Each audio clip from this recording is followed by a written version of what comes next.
Bagaimana cara perawatan pressure injury pada pasien dengan hemodinamik yang tidak stabil atau pasien dengan banyak komorbid? Nah, ini biasanya pasiennya paliatif ya, kayak gini nih. Terus gimana caranya? Mungkin kita bisa langsung workshop kali Bu Epi ya, biar kondisinya bisa apa namanya dikupas. Tujuannya untuk apa? Biar epitelisasinya yang tadi kondisinya udah keras itu bisa kita rusak.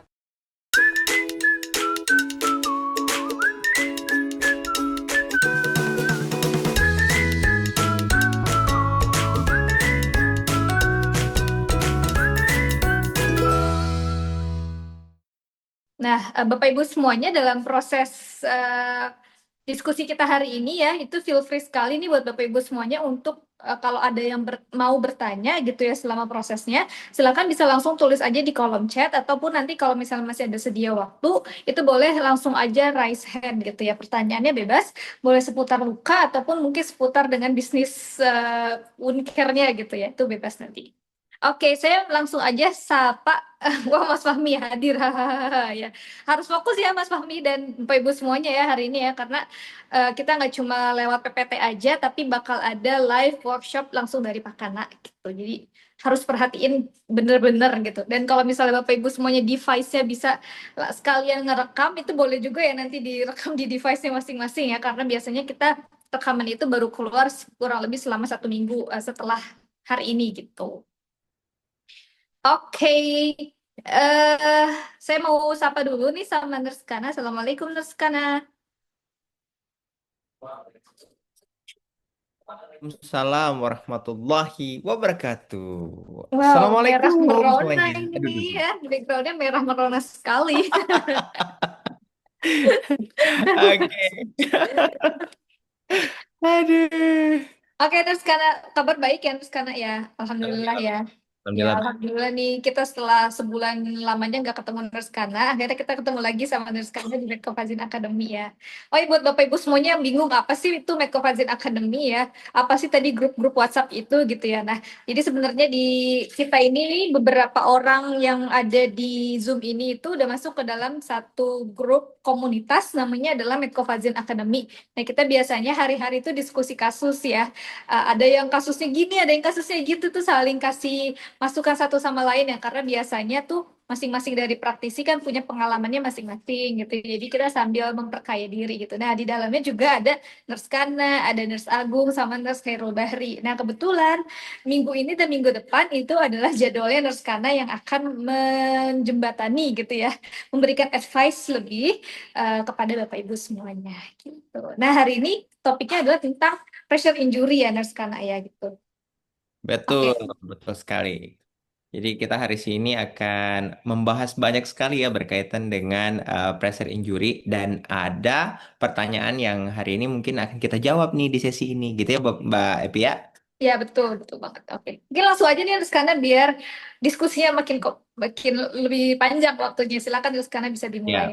ya. Oke, terima kasih Mbak Epi terkait dengan sesi yang luar biasa ini. Saya bertemu dengan teman-teman sekalian ya. Saya pikir hari ini yang ketemu dari Sabang sampai Merauke juga ya.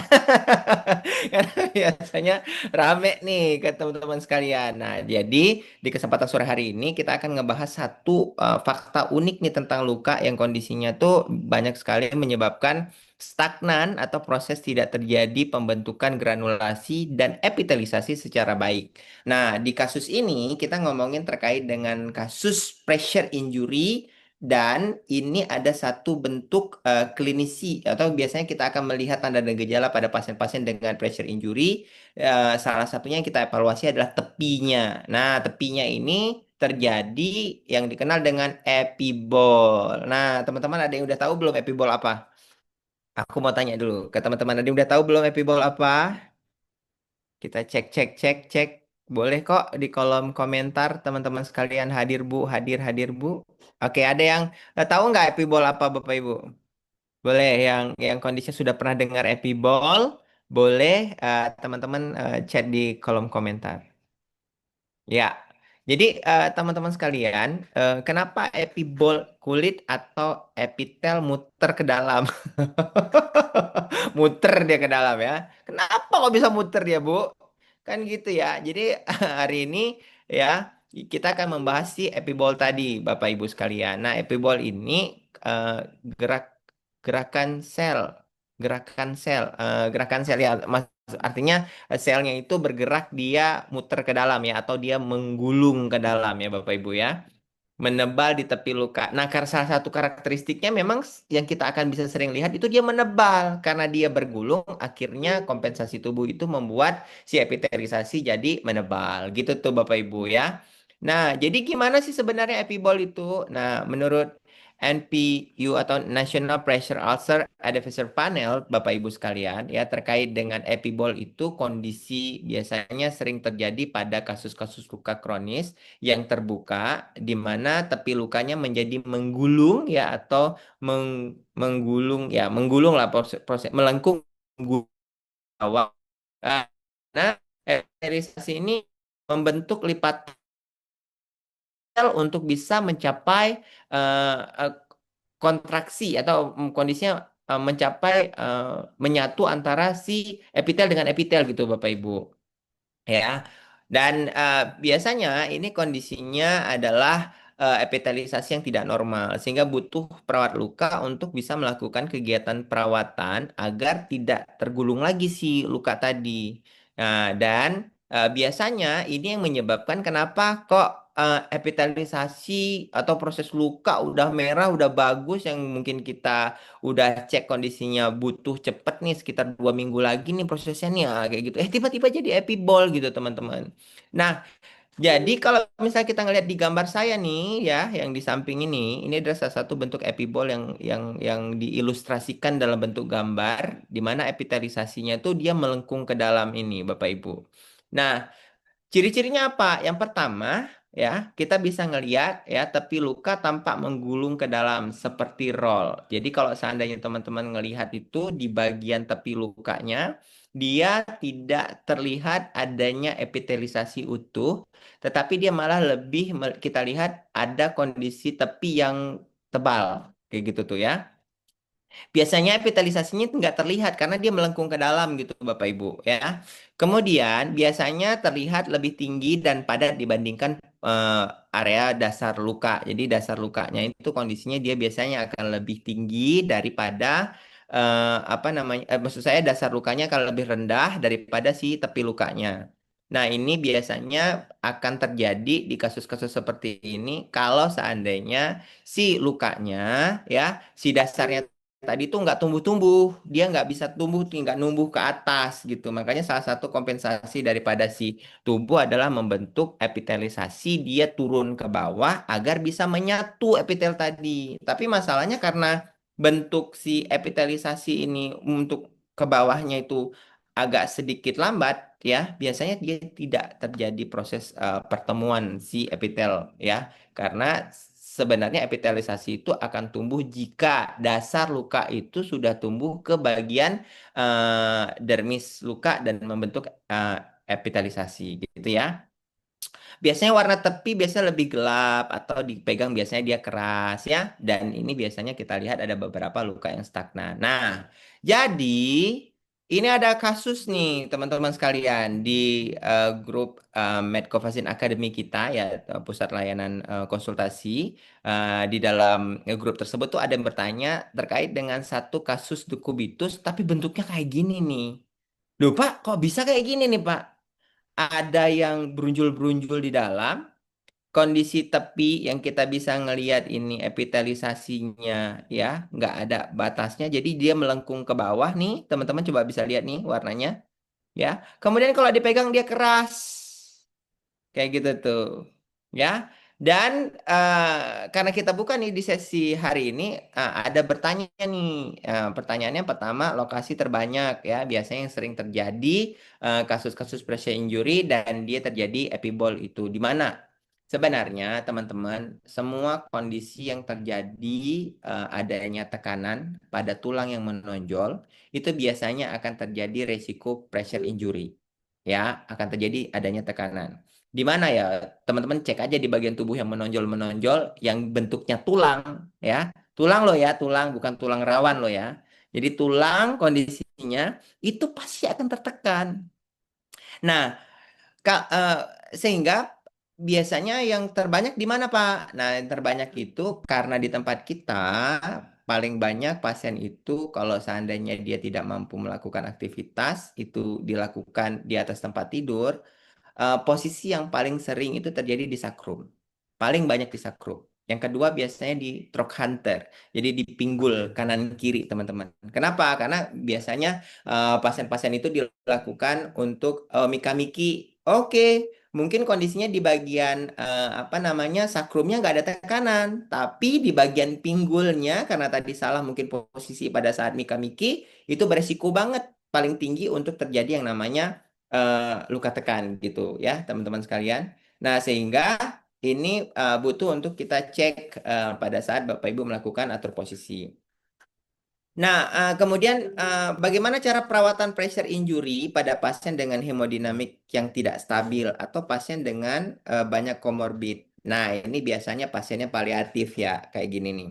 Jadi pasien yang memang komplikasinya cukup banyak, pasien ini mungkin bisa kita lihat paling sering adalah pasien dengan tirah baring yang lama, kemudian kondisi pasiennya kaku, gula darahnya tinggi, nggak mau makan, kayak gitu ya. Gimana caranya? Yang paling penting adalah ini kita harus bisa menjelaskan di awal terkait dengan keluarganya. Yang paling potensi banget adalah kita membuat pasien itu jadi nyaman, gitu tuh. Mana posisi pasien paling nyaman? Itu kita berikan. Kayak gitu, Bapak Ibu. Terus kita lihat di posisi tersebut. Kira-kira posisi yang nyaman tersebut beresiko nggak terjadi pressure injury? Kalau dia beresiko untuk terjadi pressure injury, berarti teman-teman harus persiapkan perawatan. Contoh, misalnya kasur dekubitus, ya, atau kondisinya teman-teman boleh menggunakan eh, bantalan, ya. Di sini kita bisa ngelihat banyak banget bantalan, salah satunya foam yang direkomendasikan sebagai prophylaxis dressing untuk kasus-kasus pasien dengan pressure injury. Terus, bagaimana pelaksanaan pasien pressure injury yang timbul granulasi berkapsul di lapisannya di jaringan lemaknya gini. Nah, teman-teman, ini sering terjadi. Biasanya kasus kayak gini itu terjadi pada pasien-pasien yang dengan cairan yang cukup banyak keluar, kemudian disertai beberapa komponen seperti kayak nutrisi, HB, itu yang kondisinya nggak memadai, teman-teman. Atau sistemik yang jelek, biasanya kondisi kayak gitu. Nah, kenapa bisa seperti ini, Pak? Jadi, ini kompensasinya yang bisa saya ceritakan adalah satu, kenapa kok bisa jadi epibol? Tadi karena dasar lukanya tidak buru-buru cepat dinaiki. Kayak gitu, nggak diburu-buru di spot dari awal untuk bisa dia granulasi full. Kayak gitu tuh. Yang kedua, kita tuh kejar-kejaran. Karena dasar lukanya udah merah. Jadi tubuh itu kalau seandainya dia kelamaan untuk kita naikin granulasinya, salah satu kompensasi dari si epitelisasi adalah ya udah kondisinya aku nutupin lah biar kondisinya bisa aku apa berfokus ke yang lain gitu tuh untuk bisa proses penyembuhan. Akhirnya yang dia perkuat adalah epitelisasinya langsung. Karena dia udah nunggu nih, udah 2 minggu, kenapa kok nggak ada granulasi naik-naik nih? Akhirnya efeknya adalah dia menggulunglah si epitel tadi. Nah, di satu sisi karena dia prosesnya itu udah menggulung, ya Bapak Ibu, prosesnya menggulung kayak gini nih, menggulung kayak gini. Ini epitelisasi, kalau dia dasarnya bukan epidermis, nggak bakalan bisa tumbuh. Makanya kondisinya teman-teman, dia langsung menggulung nih. Kenapa? Menggulung ke belakang. Kayak gitu tuh. Nah, caranya gimana biar kondisinya bisa kita apa namanya buat epitelisasi bisa tumbuh dan merata? Caranya adalah kita harus buat si granulasi ini tumbuh cepat-cepat. Makanya besok pada kasus-kasus luka dekubitus, kalau mempercepat proses pertumbuhan jaringan atau misalnya pasiennya tuh dengan sistemik yang tidak bagus, teman-teman harus mempersiapkan beberapa bahan balutan yang bisa mensupport granulasi secara cepat. Contoh, boleh tambah metcovazin, ya, itu metcovazin yang reguler diberikan dengan kolagen. Jadi kolagen dulu taruh di bawahnya, kemudian metcovazin di atasnya. Nah, itu proper untuk teman-teman berikan. Kayak gitu tuh. Ya, tujuannya untuk apa? Biar epitelisasinya bisa tumbuh cepat ke atas. Kalau kondisi yang ini dia udah jadi epitelisasi menggulung ke belakang, enggak tumbuh-tumbuh nih. Jadi dia kalau misalnya kita pegang nih, teman-teman, di bagian tepi lukanya tuh licin dia nih. Ya, dia licin. Tapi yang kita pegang bukan granulasi, biasanya udah muncul di epitelisasi tapi masih basal doang. Nah, jadi karena dia udah membentuk kayak gini nih di bagian apa namanya tepi lukanya ini terlihat banget ya gua. Ini harus dicek ini misalnya kalau biasanya cairannya akan banyak, biasanya dia akan menyupport untuk munculnya si hipergranulasi ini, teman-teman. Gitu tuh. Jadi kalau di sini nih kalau saya bisa kasih tahu, dia epibolnya dulu muncul. Udah jadi epibol, ya. eh, yang di bagian bawahnya ini si granulasinya tuh mau ditumbuhin ke atas nih kondisinya. Mau dia numbuh biar dia nutup. Cuman karena kondisinya nggak bisa tumbuh epitel dan epitel nggak bisa turun ke bawah, akhirnya si granulasi ini tumbuhlah dia ke atas, teman-teman. Makanya jadilah hipergranulasi kayak gini. Nah, biasanya hipergranulasi ini terjadi itu gara-gara apa? Hipergranulasi itu terjadi ya di bagian dasar kayak gini. Itu salah satunya teman-teman bisa ngelihat karena adanya satu, bisa infeksi. Dua, bisa karena cairannya terlampau banyak. Biasanya dia akan menyupport terjadi hipergranulasi. Nah, dan yang ketiga, coba lihat granulasinya. Coba kita lihat, warnanya pucat nggak? Warnanya putih nggak? Nah, coba kita lihat, warnanya putih nggak?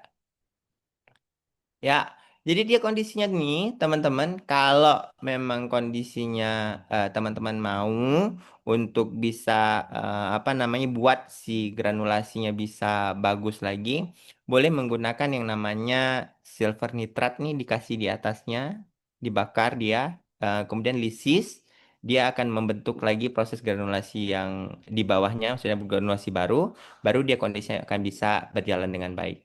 Terus yang di atas ini teman-teman boleh kasih kolagen. Kasih kolagen, kemudian taruh di atasnya dia dengan metcofazin reguler boleh. Kalau dia infeksi berarti metcofazin silver. Kemudian atasnya ditekan nanti pakai foam. Nah, jadi prosesnya boleh kita lakukan itu, ya. Ya, nah, jadi kita bisa ngelihat nih, kalau ini itu ya agak buram ya. Foto kedua tuh agak buram ya Bu Epi ya. Jadi nggak kelihatan nih dari samping. Seharusnya kalau dari samping kita lihat tuh dia akan lebih menonjol hipergranulasinya. Nah, jadi hipergranulasi ini bisa ditekan itu dengan menggunakan foam. Nah, terus gimana caranya? Mungkin kita bisa langsung workshop kali Bu Epi ya, biar kondisinya bisa eh, apa namanya teman-teman bisa ngelihat itu gimana sih sebenarnya gitu ya. Ya, oke. Ditunggu sebentar ya Bapak Ibu semuanya. Kita akan persiapan untuk workshop langsung nih gimana perawatan pressure injury dengan kondisi-kondisi yang seperti ini. Eh, Oke. Oke. Nah, teman-teman, jadi udah. Udah? Nah, Silakan. teman-teman, jadi ibaratnya kayak gini nih ya. Nih. Jadi biasanya epitel itu kalau seandainya dia agak sedikit udah mulai terjadi epibol, kalau kita pegang tuh dia keras kayak gini nih. Ini keras dia. Kalau kita pegang dia granulasi bagus, ini di bagian ini lembut, teman-teman. Pernah pegang granulasi nggak teman-teman? Nyonyoy gitulah bentuknya ya. Tapi kalau dia udah jadi epibol, kita pegang kayak gini dia udah keras kayak gitu. Nah, jadi tekniknya gimana caranya? Nah, caranya kalau seandainya dia jadi hipergranulasi kayak gini, yang tadi saya bilang boleh menggunakan silver nitrat nih, dikasih dulu silver nitrat atasnya, biar dia si granulasi yang kondisinya warnanya putih tadi, itu kondisinya bisa terkupas kayak gitu. Kemudian setelah itu teman-teman boleh menggunakan yang namanya kolagen. Nih ada di tangan saya kolagen spon, teman-teman. Ya, kolagen spon kayak gitu. Nah, ini saya udah buka nih, teman-teman, kolagen spon. Oke. Kemudian kita siapin di sini ada metcofazin regular, teman-teman. Kemudian ada fiksasi, di sini kita siapin, sorry, fiksasi. Kemudian ada transparent film, ya kita siapin. Oke. Kemudian di sini ada calcium alginate, teman-teman, kita boleh siapin. Dan satu lagi kita boleh siapin yang namanya foam. Nah, teknik pakainya macam apa? Saya akan tunjukin. Jadi, Yang pertama, tetap teman-teman jangan lupa lakukan proses pencucian. Oke? Sip. Pencucian, teman-teman sekalian. Kita boleh cuci, pakai dulu ini handscoon-nya. Oke. Nah, ini teman-teman boleh cuci nanti boleh di sini ada namanya healthy soap, teman-teman ya. Ini boleh dipakai untuk pencucian luka. Kemudian kita boleh bersihkan dengan menggunakan PHMB, Octadine. Boleh kita bersihin semuanya. Sudah kita bersihkan. Kemudian sudah kita bersihkan, teman-teman di bagian ujung ini ya. Ini kan biasanya dia kondisinya ada yang agak keras. Kalau dia agak tebal, teman-teman kondisinya boleh ambil dikupas sedikit dulu, nggak apa-apa. Dikupas. Tujuannya untuk apa? Biar epitelisasinya yang tadi kondisinya udah keras, itu bisa kita rusak sedikit aja. Kemudian dia kondisinya bisa nanti bertumbuh. Dengan apa? Dengan kita kasih si kolagen tadi, gitu ya. Jadi boleh dikupas dulu nih, ya di sampingnya boleh dikupas. Ya, kita boleh kupas kondisinya. Kalau dia udah mulai itu boleh kita kupas, boleh kita angkat lah pakai pinset. Udah, setelah itu teman-teman, baru, karena tadi kan kondisinya kemungkinan besar pasti akan ya muncul lah, pasti perdarahan pasti muncul lah ya. Sehingga kita siapin apa? Siapin yang namanya kolagen. Nah, kolagen. Tadi kan granulasi di sini, udah nggak apa-apa, nggak usah diituin. Kasih si epitel, sorry, kolagen. Kolagennya boleh dipecah, tapi diperbanyak dia kondisinya di bagian tepi sini. Masukin ini teman-teman. Oke, bagian tepi ini kita masukin. Oke. Nah, jangan lagi dikasih di pergranulasi. Kolagen dikasih pergranulasi makin tinggi nanti gitu ya. Jadi kita boleh kasih ini di sini. Boleh yang kolagen gel tadi ada yang bertanya. Kalau kolagen gel boleh kita kasih pakai langsung aja pakai Mecobalamin, kita campurin kasih. Kalau yang ini yang dipakai sama Pak Kana ini ya Bapak Ibu ya. Bisa di screenshot tadi ada yang tanya itu mereknya apa ya soalnya ya. Oh ya, ini mereknya apa? Ini dia Nah, ya. ini ya, bisa di screenshot Bisa ya. di screenshot teman-teman. Oke. Kemudian setelah itu teman-teman boleh pakaikan si Metcovazin. Jadi atasnya boleh pakai Metcovazin teman-teman. Jadi nih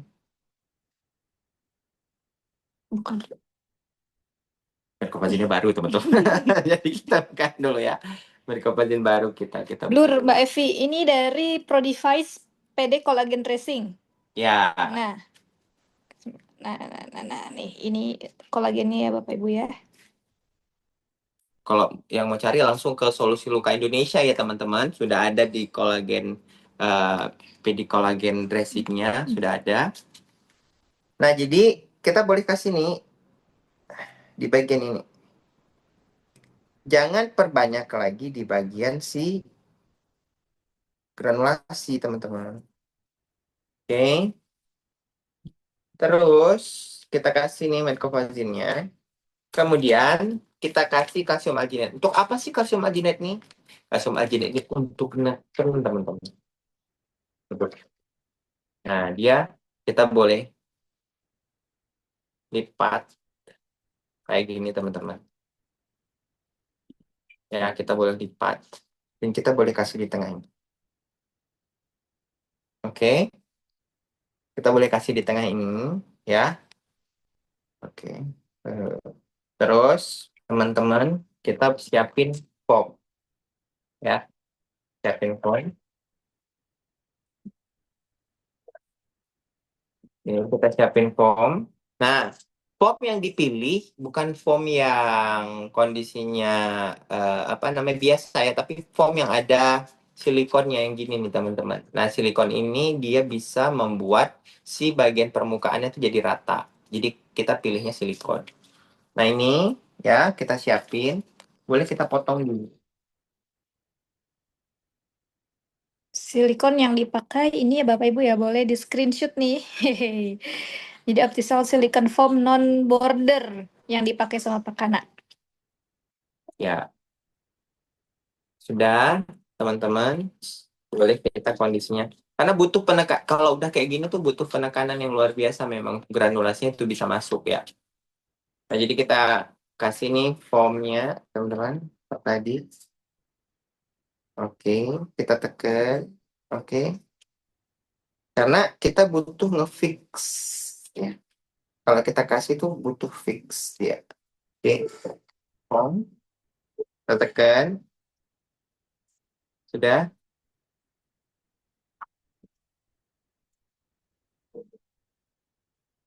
Kemudian satu lagi nih kita tekan bagian bawahnya. Teman-teman boleh boleh pakai kayak gini. Ya, tekan bagian bawahnya. Kita tekan. Oke. Nah, kenapa ditekan? Hipergranulasi salah satunya memang butuh untuk bisa ditekan. Jadi kalau dia tekan, nanti dia kondisinya ke samping dan menyatu dengan epitel. Sudah, kita kasih foam. Terus atasnya, teman-teman, boleh kita menggunakan foam ini, ya. Kita tutup dia di atasnya. Modelnya kayak gini. Boleh kita tutup. Ya, kayak gini. Kita boleh tutup. Oke. Kemudian, ini Bapak Ibu, itu pastikan dia betul-betul rata.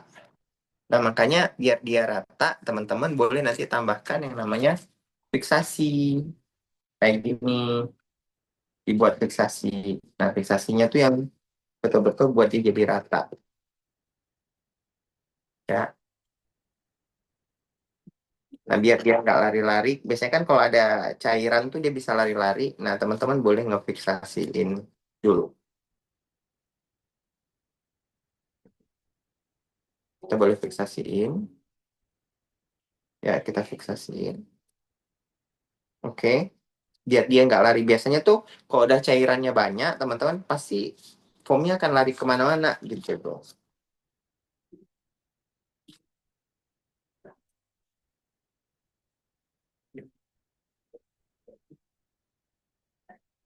Ini kita boleh eh, fiksasiin bagian bawah, teman-teman ya. Boleh kita fiksasiin. Biar dia nggak lari, teman-teman. Kemudian boleh selanjutnya menggunakan foam di atas.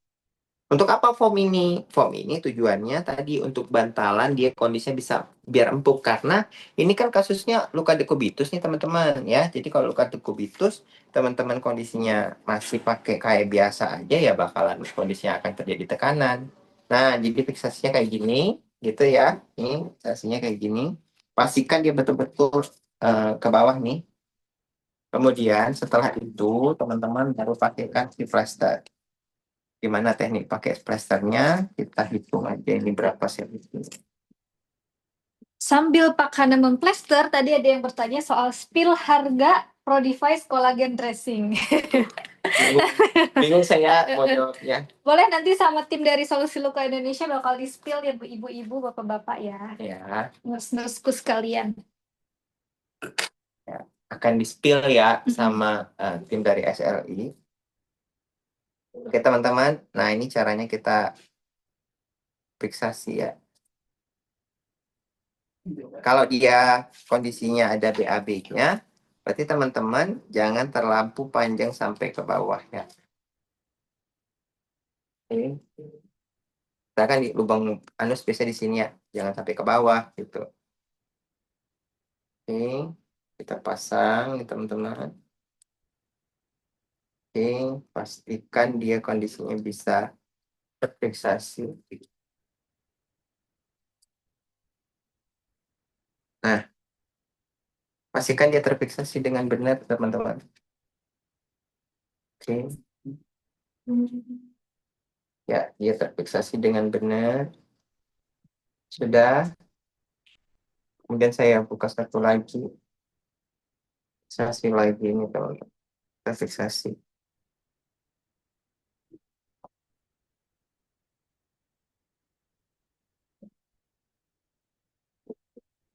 Spill harga, spill harga. Nah, spill harga boleh dikontak langsung tuh Solusi Luka Indonesianya ya teman-teman.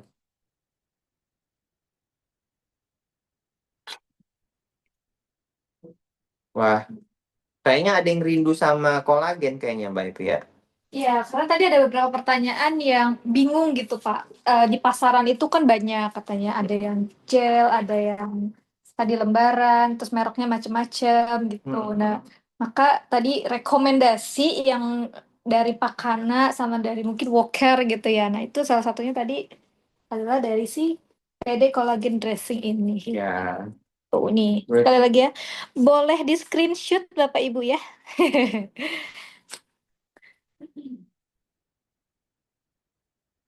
Oke, teman-teman boleh pakai kan begini ya. Kemudian boleh tutup pakai tutup ya. Jadi V gitu ya. Bukan Bu Evi ya, tapi V. Itu kita pasang, teman-teman. Ya, memang challenge ya, ngerawat pasien dekubitus tuh challenge banget, teman-teman. Apalagi biasanya dia dekat sama eh, tempat yang kayak pembuangan ya. Jadi anjuran saya, teman-teman kalau mau pakai tuh harus betul-betul ngefiksasiin dengan bagus dulu, teman-teman. Karena biasanya kalau teman-teman udah fiksasi dia bagus, ini bakalan nggak apa namanya, copotnya tuh akan nggak cepet gitu ya. Jadi dia akan lebih terfiksasi dengan bagus gitu tuh. Ini ya, kita pakaikan si transparan filmnya. Oke, pakai transfer. Karena banyak tuh yang konsultasi tuh ke kita juga, Pak, kok kondisinya aku agak susah ya Pak. Apa namanya, ngefiksasi di bagian bokong tuh kena BAB terus gitu tuh. Ya, jadi kita boleh ngefiksasiin ya modelnya kayak gini nih. Nah, jadi dia kondisinya bisa terfiksasi dengan bagus, teman-teman. Ya, terus atasnya kita boleh fiksasi langsung dengan transparan film. Lagi-lagi tanya merah dari Pak Dedi. Transparan film yang lengket, yang bagus merek apa Bu Evi? Bu Evi, Boleh nih ya, salah satu yang mungkin direkomendasiin juga boleh pakai Hyperskin ya ini ya. ini ya. Di Hyperskin. Ya, ini Hyperskin. Hyperskin ya. Di screenshot ya Bapak Ibu ya, di screenshot. Screenshot, jangan lupa di screenshot. Ini Jadi ya. teman-teman bisa.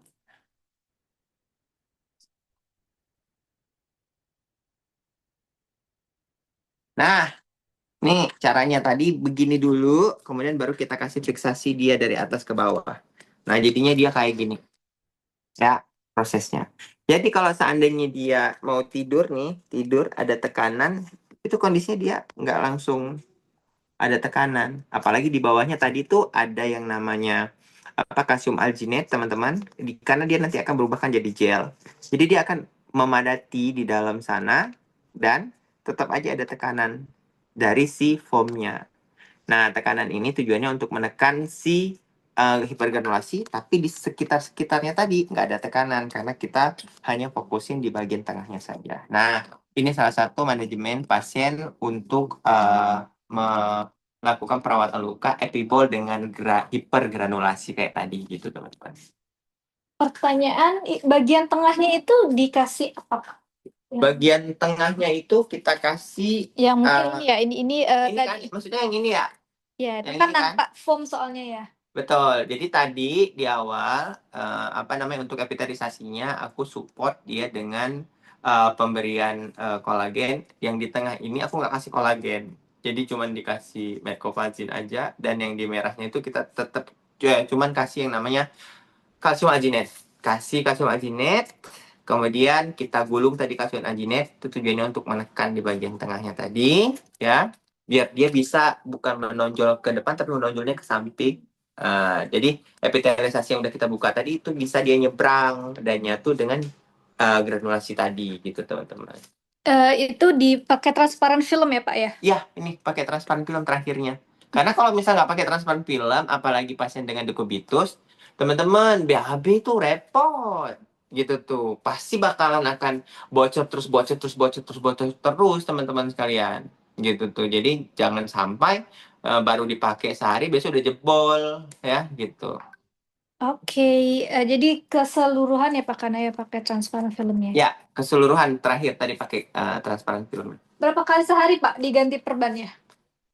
Kalau di kita ya biasanya manajemennya tuh untuk home care tuh per 3 hari sekali. Kalau home care ya kondisinya per 3 kali sehari itu biasanya kita akan pantau. Tapi kalau misalnya cairan cukup banyak nih, misalnya cairannya banyak banget, apalagi pasien-pasien dengan geriatri yang albuminnya misalnya rendah kayak gitu ya, teman-teman. Makanya karena tadi ada yang tanya kan kalau misalnya sistemik yang jelek tuh gimana? Nah, salah satu albumin tuh biasanya. Nah, biasanya dia akan cepet job bocornya. Jadi, teman-teman, karena dia cepat bocor, anjuran aku tuh boleh 2 hari sekali, kayak gitu. Oke, terakhir tadi pertanyaan kalsium alginatnya Bu Evi spill. Oke, spill ya. Saya bagian spill produk ya Bapak Ibu ya. Jadi kalsium alginatnya pakai yang ini ya Bapak Ibu ya. Jadi bukan alginat aja, tapi di dalamnya itu ada kalsium sodium alginat. Ya, jadi dia kenapa tadi dipakai buat tekan hypergranulasi. Jadi kalau misalnya nanti ada perdarahan langsung set set set berhenti nih ya. Gitu. Nah, terus teman-teman, ini jangan lupa salah satu keberhasilan epitelisasi. Kalau besok-besok ya sebelum jadi epibol ya, salah satu keberhasilan untuk epitelisasi adalah jangan biarkan epitelisasi mengering. Makanya kita butuh boleh kasih di tepi-tepinya itu menggunakan boleh nih ada lotion kita boleh kasih lotion. Nah, lotion ini teman-teman sekalian, dia kondisinya bisa terdehidrasi bagus ya kondisinya. Yang kita boleh kasih nih teman-teman di bagian tepi gitu, di bagian tepi boleh kita kasih ya. Kebanyakan dia nih. Nah, jadi lari ke samping deh ya. Dia lari ke apa namanya? Transparan film. Nah, jadi kita boleh kasih nih teman-teman bagian belakang ya sampai ke bagian-bagian paha teman-teman. Tujuannya untuk apa? Untuk tadi membuat apa kulit itu enggak kering ya. Ini salah satu tips teman-teman untuk evaluasi epitelisasi. Jangan buat epitelisasi kering. Oke, Bapak Ibu sekalian ya, jadi hari ini seperti yang sudah saya spill-spill di dalam grup ya, bahwa hari ini tuh diskusinya bakal lebih menarik lagi kan. Jadi bener aja kan hari ini tuh kita menarik banget karena langsung dipraktekin sama Nurse Kana dari awal sampai akhir, step by stepnya, nggak ada yang di skip. Semoga tadi Bapak Ibu semuanya ini tuh dengan komplit gitu ya. Nah, ini juga masih ada pertanyaan dari Pak DB. Saya sering nemui epibol di bagian telapak kaki. Oke, ini mungkin bisa jadi topik selanjutnya ya, Bapak Ibu semuanya ya. Nah, jadi hari ini kita fokus di pressure injury dengan epibol. Tapi tentu kalau misalnya ada kasus-kasus lain yang juga dengan epibol, kita akan bahas di episode-episode selanjutnya gitu. Bersama dengan Nurse Kana ataupun Nurse Khairul ataupun Nurse Agung gitu. Maka dari itu, Bapak Ibu semuanya wajib banget selalu ikut di Medcovazin Academy setiap minggunya di hari Rabu jam 1 siang gitu. Oke Bapak Ibu semuanya, saya ucapkan terima kasih banyak untuk Nurse Kana. Yo. Kita udah satu frame nih sama Nurse Kana ya. Oke. Oke, Bapak Ibu semuanya, sebelum saya tutup, Bapak Ibu semuanya saya izin spill nih ya. Jadi Bapak Ibu semuanya yang belum pernah ke Woker ya, boleh nih nanti kalau ada kesempatan waktu bisa mampir ke Woker, datang gitu ya, karena di sini juga ada buku-buku yang sangat menarik, dan di Woker juga kita ada keluarin satu, nggak cuma satu ya, ada beberapa buku. Salah satunya adalah tentang tata laksana lupus kaki diabetikum. Jadi Bapak Ibu semua yang eh, ingin tahu lebih dalam dan ingin punya bukunya langsung gitu ya, nanti juga kita akan spill bukunya di grup Medcovazin Academy gitu ya. Sampai ketemu lagi di minggu depan bersama dengan saya lagi nanti ya, dan juga bersama dengan Nurse Kana. Jadi minggu depan kita masih ketemu dengan Nurse Kana. Dan buat Bapak Ibu semuanya sekali lagi yang punya kesempatan bisa ikut pelatihan langsung di Bogor, yang paling dekat adalah itu di minggu depan di pelatihannya Diabetic Foot Care gitu ya. Kita akan ketemu di Bogor nanti, kalau misalnya Bapak Ibu bisa kesini, jadi bisa ketemu langsung dengan Nurse Kana dan juga Nurse Khairul. Nah nih Bapak Ibu semuanya yang ingin punya panduan super lengkap ya, bagaimana tata laksana lupus kaki diabetikum, langsung aja dicari ya di Shopee-nya SLI, ataupun nanti bisa kontak saya juga boleh Bapak Ibu semuanya ya. Nanti saya akan bantu untuk meneruskan gitu ya. Eh, Bukunya judulnya adalah Penata Laksanaan Ulkus Kaki Diabetikum bagi Wound Care Clinician, dan ini ditulis oleh banyak para praktisi di Indonesia yang udah bertahun-tahun ngerawat luka. Jadi ini adalah buku bukan hanya soal teori, tapi buku yang memang sudah hasil dari praktik rekan-rekan kita, senior-senior kita di perawatan luka. Oke, jadi jangan lupa punya, harus wajib punya ini ya. Jadi salah satu hal yang harus dipunya di kliniknya harus adalah ini ya, si penata laksanaan ulkus kaki diabetikum bagi Uncare Clinician. Karena ini harganya juga nggak terlalu mahal, tapi manfaatnya luar biasa gitu. Oke, terima kasih banyak Bapak Ibu semuanya yang hari ini juga ikut Medco Hadian Academy dengan SKP. Nanti untuk pengurusan LMS-nya, silakan nanti langsung dengan tim dari Solusi Medical Event ya. Dan buat Bapak Ibu semuanya yang hari ini ikut Medco Hadian aja tanpa SKP, minggu depan kalau bisa harus dengan SKP juga dong gitu ya. Biar makin komplit lagi. Oke, saya akhiri untuk episode kali ini di Medco Hadian Academy bersama dengan Nurse Kana. Sampai berjumpa lagi di minggu depan. Wassalamualaikum warahmatullahi wabarakatuh. Bye. Oke, sama.